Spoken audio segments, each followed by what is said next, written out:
唔好意思各位，因為本人參加咗渣打馬拉松暨全馬賽事，所以無時間做到車路士對阿仙奴賽後分析和森林對阿仙奴賽前預測的，現在唯有造反森林對阿仙奴賽後分析的。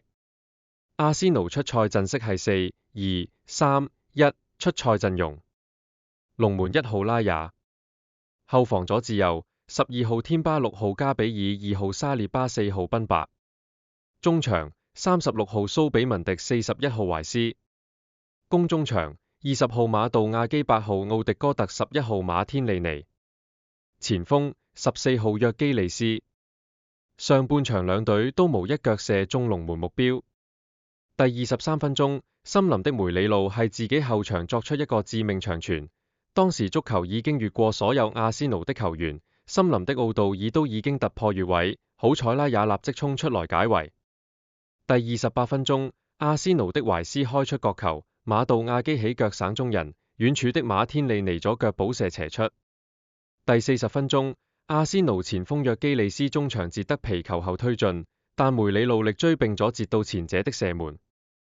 下半場45分鐘，19號托沙換入代替馬天利尼。下半場57分鐘，7號布卡約沙卡換入代替馬杜亞基，9號耶穌換入代替約基利斯，23號美連路換入代替隊長奧迪哥特。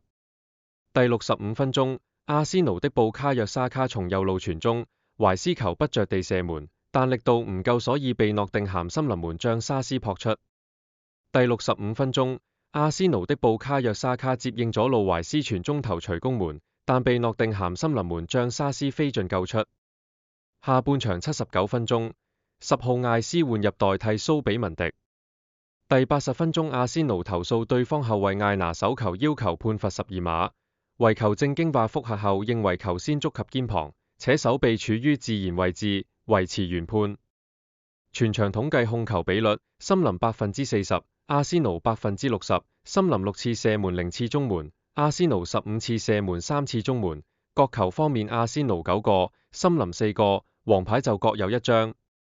全場賽事雖然森林打手細波，但上半場起碼2次突擊都很威脅。而阿仙奴上半場雖然無一次射中龍門，但馬天利尼果球柱邊出界，令人可惜，但呢球佢都已經盡咗力。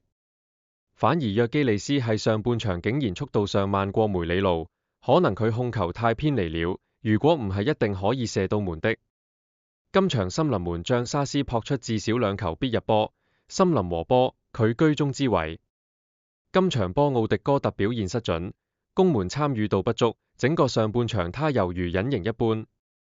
而下半場換入了艾斯，佢有1球射入禁區，因為他無直接射門，反而想控定，但被森林守衛解圍踢出。究竟阿迪達想艾斯係最後10分鐘做出什麼呢？曼城和維拉今個星期都敗北，失咗3分，阿仙奴就因為打多攞咗1分，領先兩隊7分，分數上雖然多咗，但阿仙奴對住榜下游只攞1分，其實係失咗2分。同時下場要對曼聯，曼聯係曼城踢出熱血，阿仙奴要過呢關真係唔容易，同時唔容許再失分的。